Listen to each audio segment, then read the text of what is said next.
ఏమిటి? నీకోసమే ఎదురు చూస్తున్నాను. నాకోసం? మరింకెవరి కోసం? నువ్వేగా నా తొలి మగాడివి. నీకు నాకు ఏమిటి సంబంధం? తెలీదా? చీకటి పడేసరికి తల నిండా పువ్వులు పెట్టుకొని గడప దగ్గర ఎదురు చూసే సంబంధం. అసలు అక్కడికి ఎందుకు వచ్చావు? వ్యాపారం చేయడానికి. వ్యాపారం? అవును, నువ్వు కోర్టులో చెప్పిన వ్యాపారం. రోజు రాత్రుల్లో నేను చేసేది, నువ్వు చూసేది. ఆ రోజు నువ్వు నా గదిలోకి వచ్చేసరికి 500 నా చేతిలో ఉండే ఆ వ్యాపారం. ముందు ఇక్కడి నుంచి బయటకు వెళ్ళావు. ఉన్న మార్కెట్నంతా పాడు చేశావు. ఇంకెక్కడికి వెళ్ళను? అరే, అదే కుర్చీ ఇక్కడే ఉంది.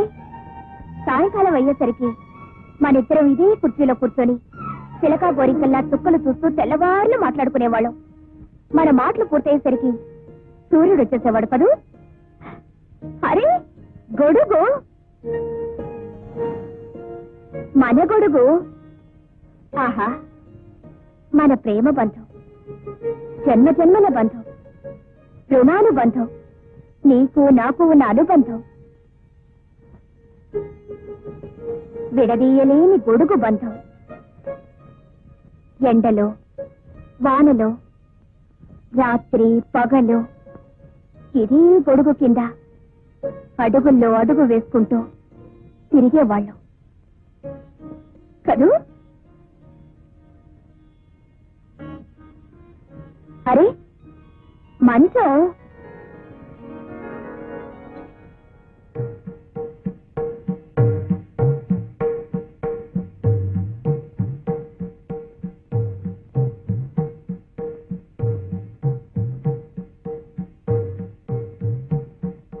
ఇదే కదూ ఆ 500 రూపాయల మంచం.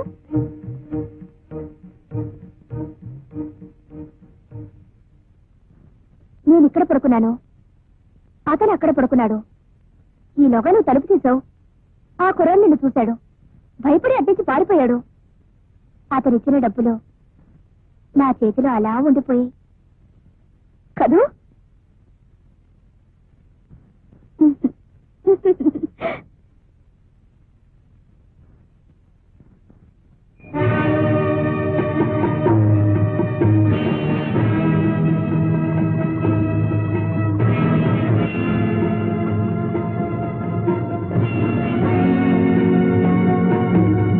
ఏమిటిది? నీకు తెలిసిందేగా. వాడదాను కాదు.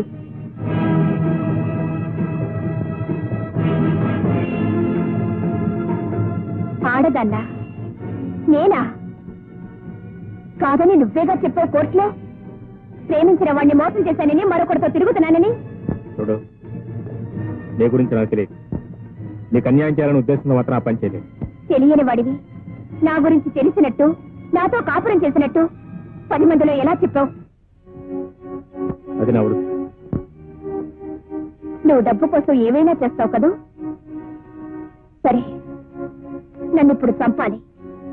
ఎంత తీసుకుంటావో చెప్పు. అది నా వృత్తి కాదు. ఇప్పుడు అంతకంటే తక్కువేం చేసావు? పండంటే బ్రతుకును నాశనం చేసావు. అసలు నన్ను ఎరుగుదువా? నన్ను ఎప్పుడైనా చూసావా? నన్ను చూడకుండా, నా గురించి తెలియకుండా ఎందుకు ఇంత దారుణాన్ని కొడిగట్టావు? నన్ను బజార్దాన్ని చేసావు.